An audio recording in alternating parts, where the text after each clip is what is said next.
이르기까지 마음국가 정책의 권위를 넓혀왔습니다. 권력기관 개혁은 이제 마지막 관문인 법제화 단계가 남았습니다. 공수처 신설 등 입법이 완료되면 다시는 국정농단과 같은 불행한 일이 생기지 않고 국민이 주인인 정의로 나라로 한 발 더 다가갈 것입니다.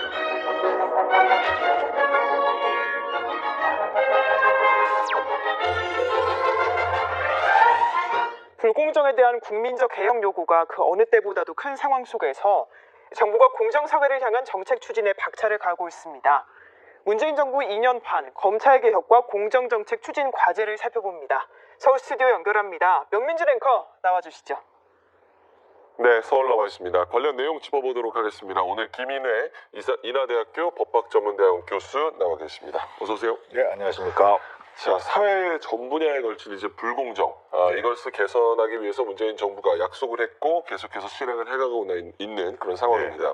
자, 문재인 정부가 2년 반 임기가 절반가량 남았는데 이제 접어든 시점에서 그 의미 어떻게 보십니까? 새로운 정부가 들어서고 나서 새로운 나라를 이렇게 설계를 해나가는 데 있어서 점점 더 한국 사회의 본질적인 문제, 현대 사회의 본질적인 문제로 접근하고 있다는 느낌입니다. 현대 사회의 특징, 특히 한국 사회의 특징은 이제 다양성 속에서 또 불평등이 확산되고 있는 그런 문제가 있습니다. 즉 다시 말씀드리자면은 일반적으로 복지가 확대되면서 기초 생활은 어느 정도 해결이 되고 그다음에 생활 속의 풍요는 좀 이루어지고는 있습니다만은 극심한 불평등, 그리고 그 불평등이 완화되지 않고 불평등이 확대되고 고착되는 느낌이 있습니다. 그 불평등의 뒤편에는 역시 불공정이 있는 것이죠. 그래서 공정성의 문제를 제기해서 현대 사회가 당면하고 있는 문제, 특히 한국 사회가 당면하고 있는 이런 불평등의 문제를 완화하고 그다음에 그에 따라서 국민들의 이제 생활 수준 또 함께 보장해 나가겠다 하는 것이 이제 공정으로 지금 모아지고 있는 것으로 보여집니다. 예. 사실 교수님, 이 공정함이라는 게 굉장히 추상적이고 또 주관적이기도 하잖아요. 우리가 생각할 때 이제 사회적 합의를 이루는 게 굉장히 중요할 것 같은데 교수님이 정의하는 이 공정함, 그리고 우리 사회, 우리 정부가 정의하는 공정함은 뭐라고 보십니까? 일단은 공정이라는 것은 오랫동안 있어온 개념입니다만은 특히 현대 사회에서 더욱더 부각되고 있죠. 그럼 현대 사회의 특징이 무엇인가 하는 것들을 좀 정확하게 알 필요가 있습니다. 과거에 비해서 현대 사회는 첫 번째로는 집단이나 공동체가 중요시되지 않고 개인이 중요시되고 있다는 점, 개인의 힘이 아주 커졌죠. 그리고 개인의 그런 권리, 인권을 가장 존중하는 지금 시스템으로 저희가 안착이 되어 있는 상태입니다.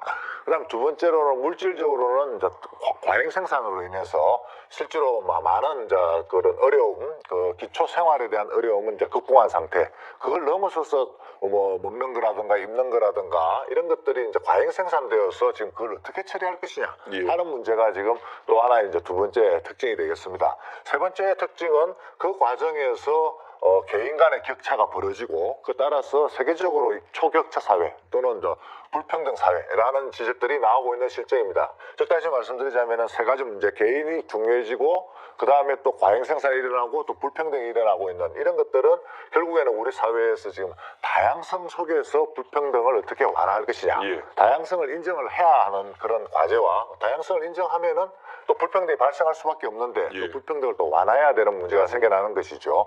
그렇기 때문에 일단 모든 개인들이 가지고 있는 역량을 최대한 끄집어내면서도 또 그런 사람들이 충분히 참여를 하면서도 결과적으로는 또 만족스러운 그런 좀 비율배반적인 지금 요구를 해결해야 될 그런 시점입니다. 그걸 하기 위해서는 일단 첫 번째로는 개인들이 가지고 있는 개인들이 이런 자신의 역량을 발휘할 수 있는 기회를 충분히 보장해 줘야 합니다. 그런 것들이 과정에서의 공정, 절차의 참여권, 그 다음에 거기에 대해서 자신이 또 직접적으로 발언할 수 있고, 그 다음 자신이 또 자신이 원하는 바를 실현할 수 있는 그런 기회를 충분히 보장해주는 공평한 보장이 필요합니다. 다만 그 두 번째로는 그러한 것들이 충분히 개인의 역량에 따라서 충분히 보장을 해주면 또 불평등이 발생할 수밖에 없거든요. 그 불평등을 결과적으로 또 완화시켜주는 것이 필요합니다. 그 부분은 특히 이제 사회복지라는 측면에서 이러한 불평등을 완화하는 작업이 필요한 것이죠. 물론 공정한 그 절차 과정에서도 불평등을 완화시켜야겠습니다만 결과적으로 발생하는 불평등, 뭐 예를 들면은 창업을 한다 하더라도 100명이 창업을 한다 하더라도 100명이 다 성공하지는 못하는 거 아니겠습니까? 않습니까? 10명 정도가 성공했을 때 그러면 나머지 90명에 대해서 기본 생활을 보장해주고 또 다음에 또 한 번 더 창업의 기회를 주는 그러한 것들을 사후적으로 교정하는 그런 작업도 필요한 것이죠. 그래서 사전적인 의미에서의 절차의 공정, 사후적인 의미에서의 결과의 이제 그런 약간의 그 불평등 완화, 불평등 완화, 평등 이런 것들이 지금 현재 필요한 시점입니다. 예. 자, 그럼 공정함을 실현하고 있는 다양한 분야 좀 살펴보도록 하겠습니다. 지난 8일에는 이제 반부채 정책 협의회가 있었어요. 이제 그 내용 중심으로 좀 살펴볼 텐데 첫 번째는 이제 전관예우 특혜 문제입니다. 이 전관 특혜가 우리 사회에 이제 뿌리 깊은 불공정 영역으로 지목된 이유, 해법 이미 언론을 통해서도 많이 보도가 되고 있는데 어떻게 보십니까? 이 공정성을 실현하는 데서 최고의 이제 적 또는 최고 우선적으로 해결해야 될 문제는 역시 반칙과 특권이고 또 반칙과 특권이 바로 이제 이 부패로 드러나게 되어 있습니다. 이 부패라는 것이 일상적으로 이제 소소한 것이 아니라 소소한 것은 그렇게 생활적 피해로서 하나하나씩 해결해 나가면 됩니다만은 지금 현재 우리 사회에서 당면하고 있는 큰 문제는 역시 이런 정관여우로 대표되는 특권 계급들의 불공정성, 반칙 행위, 특권 이런 것들이죠. 이 정관여우라는 것은 그래서 이 반칙과 특권의 이제 대명사가 되었고 또 특권 계층들 또 기득권층들이 가지고 있는 그런 특권으로 지금 드러나고 있습니다. 이 부분에 대해서 저희가 더욱더 이제 민감하게 반응하는 이유는 이전에 국정농단 사태 그리고 또 사법부로 친다면 사법농단 사태 그리고 검찰의 그런 문제점들 이런 것들을 많은 국민들이 겪으면서 이런 이제 그런 이제 특권의 문제를 이제는 해결을 해야겠구나. 이 특권의 문제를 해결하지 않으면은 곧바로 이제 부패의 문제로 연결이 되고 부패의 문제가 되면은 불평등이 확산이 되고 불평등이 확산이 되면 새로운 계급이 생겨나게 되고 계급이 생겨나게 되면은 이제 국론이 분열되게 되는 것이죠. 국론이 분열되면은 결국 사회의 갈등은 높아지게 되고 서로 이제 불신도 높아지게 되는 것입니다. 그래서 이 반칙과 특권을 해결하기 위한 이제 노력이 필요하고 그걸 하기 위해서 반부패 종합 정책이 필요한데요. 그 속에서 이렇게 이제 특권 계급들이 가지고 있는 내부적인 결속 그리고 그걸 통한 그 사회적 부의 이제 사회적 부를 확보하는 과정 이런 것들이 정관여우로 표현이 되는 것이죠. 그래서 그러한 네트워크 특권 계층의 네트워크를 이제는 본질적으로 좀 개혁할 필요가 있다 하는 측면에서 정관여우 부분을 더 중점적으로 얘기하고 있는 것으로 이해할 수 있겠습니다. 교육 관련해서도 이제 불평등을 해소하고 대학 입시의 공정성을 위해서 이제 이런 과제도 큰 화두가 되고 있습니다. 지금 이제 대학에서 교편을 잡고 계시니까 청년들이 느끼는 우리 사회의 이제 불공정함에 대한 문제 의식 좀 유의 깊게 지켜보고 계실 것 같은데 이런 견고한 엘리트 카르텔을 깨기 위해서 제도적인 과제 어떤 거라고 보십니까? 우선적으로 교육 문제에 대해서 지금 불공정 문제를 많이 느끼고 있지 않습니까? 근데 이게서 이제 우리나라에서는 교육을 잘해서 대학을 잘 가게 되면은 결국 이제 취업도 잘하게 되고 취업을 잘하게 되면 사회생활도 잘하게 되고 나중에는 연금 등 이제 노후 생활까지도 다 연결이 되는 것이죠. 그렇기 때문에 여기에서 가장 많은 이제 인생의 자원을 투입하게 되는데요. 그러나 사실은 이제 따지고 보면은 공부를 잘한다고 해서 취업을 잘한다는 것이 보장이 없고 또 취업을 잘한다고 해서 사회생활 잘한다는 보장이 없고 또 작업을 잘한다는 보장이 없기 때문에 각각 다른 원리로 좀 구성될 필요가 있습니다. 그래서 교육에 지나치게 많은 압력이 들어와 있는 부분을 다른 부분은 또 개혁을 같이 함으로써 교육개혁에 대한 효과도 높아질 것이다. 이렇게 말씀드릴 수가 있죠. 그 견고한 엘리트 카르텔 이 부분은 아까 말씀 나온 것 같은 그 정관여우로 대표되는 특권 계층들의 그런 정보 교환, 특권 계층들의 그런 내부 네트워크 이런 부분입니다. 이런 부분을 종합적으로 개혁하기 위해서는 역시 제도 개혁이 우선적으로 이루어져야 되겠습니다. 제도 개혁은 결국에는 이제 규칙, 법률과 같은 규칙, 규범의 개혁과 함께 그 규칙을 실현하는 기구의 개혁으로 이어지게 되겠습니다. 그래서 공정한 법률을 일단 만드는 것이 필요하고요. 그 다음에 공정한 법률을 제대로 시행하는 기구의 개혁이 필요합니다. 공정한 법률을 시행하는 기구로 얘기를 하자면 이제 사법부, 예. 그러니까 법원이죠. 두 번째로는 검찰, 경찰, 국정원 등 권력기관. 그 다음에 세 번째로는 이제 경제 분야를 공정하게 하기 위한 이제 경제 분야의 공정한 개혁, 뭐 공정거래위원회 등이 되겠습니다. 그 다음에 네 번째로는 이제 반부패 기관의 이제 공정한 반부패 기관의 활동. 이렇게 얘기를 할 수가 있겠습니다. 그래서 결국에는 저희들이 이제 권력기관의 개혁으로 대표되지만은 국가기관의 개혁으로서 우선적으로 해야 될 부분은 사법부와 그 다음에 검찰, 경찰, 국정원도 권력기관, 예. 그 다음에 경제 분야를 담당하고 있는 경제 쪽에서의 개혁, 그 다음에 반부패 개혁 이런 이제 네 가지 부분에 좀 더 초점을 맞추고 영향을 집계를 해야지 이런 견고한 알리트 카르텔 부패 이 문제에 대해서 대응을 할 것으로 예상이 됩니다. 예. 청년들의 입장에서 봤을 때 이제 채용의 공정성 또한 이제 절실한 바람인데 예. 문재인 정부 들어서 이제 전체 공공기관의 블라인드 채용을 네. 도입하기도 했어요. 당사자인 취업준비생이 객관적이고 공정하다 이렇게 여길 때까지 앞으로도 채용 제도를 개선할 과제도 남아있죠. 예, 그렇습니다. 교육을 통한 대학 입시의 공정성과 함께 채용의 공정성, 그다음 또 일자리를 이렇게 일을 직장에서의 또 공정성, 그 인권의 보호도 필요하고, 그다음에 마지막으로 이제 연금에 의한 그 사회생활에서 연금에서의 노후 생활에 대한 공정성까지도 일관되게 공정성이 보장돼야 되겠습니다. 특히 최근에는 그런 일자리 문제가 심각하기 때문에 일자리에서의 공정성 문제는 청년들이 굉장히 민감하게 반응을 하는 것인데요. 다만 이 일자리 개혁이 제대로 뭐 공정성만으로는 좀 되기 어려운 측면은 사실은 일자리가 많이 없어지고 있고 또 새로운 일자리가 잘 나오지를 않는 그런 또 구조적인 문제가 있습니다. 최근 기업이나 자본의 입장에서는 아무래도 너무 세상이 빨리 변하고 기술이 또 급격하게 발전하기 때문에 신입보다는 역시 경력 직원들을 선호하는 그런 경향에서 확인할 수 있듯이 이러한 그 시대의 변화, 기술의 변화 이런 것들에 대해서 좀 더 초점을 더 맞출 필요가 있죠. 그래서 일자리 부분은 많은 노력을 해야겠습니다만은 일자리가 기본적으로 이게 시대의 변화, 정보 기술의 변화, 뭐 생명과학의 변화 등으로 인해서 일자리가 전반적으로는 큰 변화의 와중에 있다. 뭐 예. 줄어들고 있으면서 큰 변화의 와중에 있다는 것을 좀 감안을 하면서 정책을 펴나가는 것이 필요하다고 보여집니다. 예. 문재인 정부의 이제 국정 과제 최우선 순위가 이제 검찰 개혁 아니겠습니까? 예. 이제 검찰 개혁의 구상 어떻게 보십니까? 예, 검찰 개혁은 지금 현재 우리나라에서 가장 이제 우선적으로 지금 떠올랐고 지금 이제 국가적 과제, 그 다음에 이제 국민적 희망의 수준으로까지 올라왔다고 생각합니다. 역시 이러한 검찰 개혁을 통해서 국가 공권력을 이제 분산시키고 견제하도록 함으로써 크게는 국가적 차원에서는 민주주의가 안착되고 민주주의가 보다 생활 전반에 대해서 생활 전반에 영향을 미치고 그다음에 정치가 또 너무 법에 휘둘리지 않도록 하는 그런 민주주의 확립으로 이제 기결이 될 것이고요.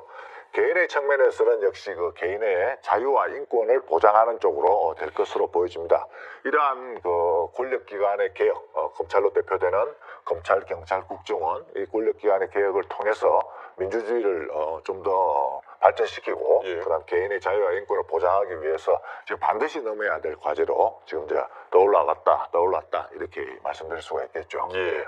자, 검찰 개혁의 핵심은 이제 공수처 설치 그리고 검경 수사권 조정입니다. 그 필요성 어떻게 보십니까? 예, 역시 검찰 개혁은 그 두 가지 문제가 되겠습니다. 이 둘 다 검찰 권한을 초집중되어 있는 검찰 권한을 일단 여러 기관으로 분산을 시키고 예. 그다음에 그 분산된 기관끼리 서로 견제하도록 함으로써 권력을 남용하지 못하도록 하는 것에 이제 초점이 있습니다. 특히 이제 수사권 조정 문제, 수사권과 기소권의 분리 문제는 1954년에 제정 형사소송법을 처음 만들 때부터 논쟁이 크게 있었던 제도인데요. 예. 이제 그에 걸맞게 이제 나라가 그동안 굉장히 많은 성장을 했고 그다음에 선진국에 거의 들어와 있는 상태이기 때문에 선진국 여러 나라들의 이제 그 매에 따라서 수사권과 기소권을 분리하는 것으로 가는 것이 이제 타당한 방안이 되겠습니다. 이를 통해서 초집중되어 있는 검찰의 권한이 분산됨으로써 검찰 내부도 그런 부패검찰 또는 부패검사 또는 뭐 스폰서 검사, 벤처 검사 등과 같은 그런 오명으로부터도 벗어날 수가 있겠죠. 예. 그리고 이것은 그 작년 2018년 6월에 행안부 장관과 그다음에 법무부 장관이 총리와 함께 또 합의한 내용이기도 합니다. 수사권과 기소권을 큰 틀에서 분리를 하고 수사권은 경찰, 기소권은 검찰이 갖도록 하는 것으로 합의가 되어 있는 상태이기 때문에 지금 국가적 차원에서 합의가 일어났기 때문에 이것을 반드시 좀 실현시킬 필요가 있죠. 그리고 공수처 문제는 아시다시피 지금 이제 검찰 내부에서 벌어지고 있는 여러 가지 권한의 남용을 바깥에서 적절하게 이제 제어할 수 있는 그런 이제 중요한 개혁 과제로 지금 떠오르고 있습니다. 물론 공수처는 당연히 그 검찰에 대한 뭐 수사나 기소만은 아니고 고위공직자 전반 그리고 고위공직자들의 그 부패 범죄라든가 직권 남용 범죄에 대해서 하는 것이기 때문에 권력형 비리 검사도 당연히 일부 있습니다만 그보다 더 큰 것을 사실은 목적으로 하는 것이죠. 대통령이나 대통령 친인척 그다음 뭐 장관, 차관, 그다음 국회의원 등 고위공직자들이 가지고 있는 그 막강한 정치적 영향력을 통한 경제의 왜곡 그리고 정경유착 이런 걸 막기 위한 것이기 때문에 훨씬 더 큰 그런 이제 과제입니다만은 역시 검찰을 또 견제하는 측면도 있기 때문에 검찰 개혁의 중요한 또 과제가 되겠습니다. 예. 자, 일각에서는 이제 공수처가 설치되면은 오히려 이게 옥상옥이 돼서 국민들의 인권을 또 침해할 수도 있고 그 중립성도 보장할 수 없을 것이다 이런 우려도 제기가 되고 있습니다. 시스템적으로 봤을 때 굉장히 가능성은 낮은 얘기이긴 하지만 이제 공수처의 정치 중립성 확보 과제도 굉장히 중요하겠죠. 그렇습니다. 공수처는 처음부터 이 정치적 중립 문제가 핵심 문제라는 것을 다 알고 있었기 때문에 제도 설계를 할 때도 그렇게 그 중립성 확보를 위해서 많은 노력을 해왔었습니다. 그래서 처장의 임명 과정도 국회에서 구성된 추천위원회가 추천하도록 하고 그 추천자 중에서 대통령이 한 분을 지명하면은 또 인사청문회를 거치도록 하고 해서 2중 3중에 그런 이제 보완책을 마련하고 있죠. 더군다나 이분이 그 처장을 마치고 나서 곧바로 뭐 정치를 한다든가 또는 뭐 청와대를 간다든가 국정원을 간다든가 하는 그런 정무직에 가지 못하도록 하는 그런 절차도 마련하고 있습니다. 그래서 정치적 중립의 확보 문제는 충분히 지금 그 보완책이 있다 이렇게 이제 말씀드릴 수가 있고요. 이 공수처는 사실은 우리가 공수처라는 것의 이름의 경험은 없지만 간접적으로 이런 경험을 많이 했다 이렇게 얘기할 수가 있습니다. 그 특검이 그런 경우죠. 특검이 저희가 10여 차례 특검을 해왔는데 이것은 대검 중수부의 그런 고위공직자 비리 또 뭐 정경유착 수사가 제대로 되고 있지 못한 데 대한 반성에서 특검이 10여 차례가 실시가 된 바가 있습니다. 근데 특검을 하다 보니 특검이라는 것이 법률로 해야 되니까 국회에서 정쟁을 거친 다음에 출범이 돼야 되고는 그런 어려움 그 다음에 기간의 제한, 인력의 제한, 또 사건의 제한 등 여러 가지 제약 요소들이 많이 있었습니다. 그래서 충분한 그 수사가 안 되었고, 그래서 국민들로부터 이제 충분한 신망을 받지를 못했죠. 그래서 그런 문제를 극복하기 위해서 저희들이 이제 지금 이제 공수처가 제안이 되어 있는데요. 그래서 특검을 이제 상설화하고 전문화하고 그걸 통해서 항시적으로 고위공직자의 비리, 정경유착, 권력형 비리를 이제 감시하고 수사하는 기구가 공수처가 되겠습니다. 그렇기 때문에 저희들이 뭐 전혀 경험이 없는 또는 우리나라 역사에서 전혀 뭐 족보가 없는 그런 뭐 생뚱맞은 제도다 이렇게 얘기하기는 어렵죠. 특검의 경험을 살려서 좋은 것을 살리고 이제 단점은 극복하는 그런 진화된 형태의 진짜 수사기구다 이렇게 말씀드릴 수가 있겠습니다. 공수처 설치 필요성에 대해서 다시 한번 강조를 해주셨습니다. 검찰 내부에서도 이제 개혁에 대한 목소리, 자성의 목소리가 굉장히 많이 나오고 있는 그런 상황이에요.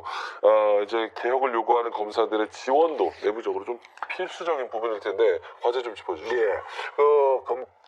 이 개혁은 그 큰 틀에서의 제도 개혁도 있지만 사실은 현장에서 그 개혁이 실제로 이루어져야만이 그 국민들이 그 효과를 제대로 느낄 수가 있습니다. 그렇게 될 때만이 개혁이 진정 먼저 완성되었다 이렇게 얘기할 수 있죠.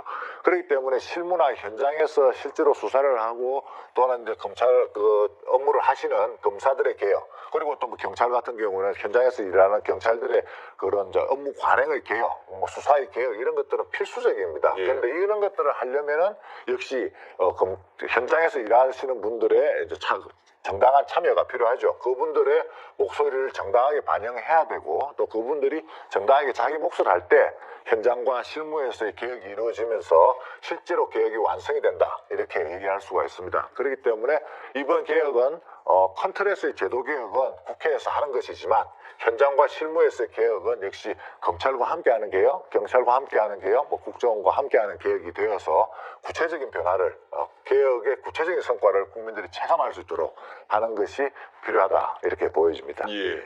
자, 결국 이제 검찰 개혁은 이제 법 개정에 네. 굉장히 중요한 영향을 받는데 패스트트랙에 올라간 이제 검경수사권 조정법 그리고 공수처 도입법 이것도 이제 12월에 표결이 될 예정인데 국회 과제 어떻게 보십니까?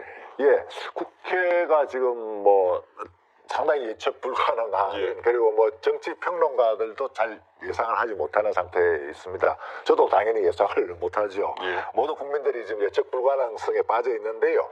다만 초대에 말씀드렸습니다만은 검찰 개혁이나 반부패 이 문제는 사실은 국가적 과제이고 또 국민적 여망 수준에까지 올라왔습니다. 그래서 이 문제는 반드시 이제 해결을 해야만이 우리가 다음 단계로 나아갈 수 있는 것이죠. 이러한 그런 중대한 과제라는 것에 대해서는 국회의원들도 또 정당도 그렇게 반대를 하지는 않는 것으로 보여집니다. 필요하다는 것은 부분적으로 계속해서 발언이 나왔습니다. 근데 그것을 이제 어떻게 풀 것이냐는 걸 두고 조금 지금 이제 마찰이 있는 것으로 보여지는데요. 국회의원들께서 또는 이제 정당에서 이 문제의 중대성, 중요성 그리고 국민들의 관심 이런 것들을 잘 반영을 해서 좀 더 신중하고 좀 더 이렇게 뭐라고 할까요? 좀 더 개혁적인 입장에서 좀 미래지향적으로 결론을 내기를 희망 겸 또 전망해 봅니다. 예, 며칠 뒤에 표결이 예정돼 있으니까 그 부분도 좀 잘 지켜봐야겠습니다.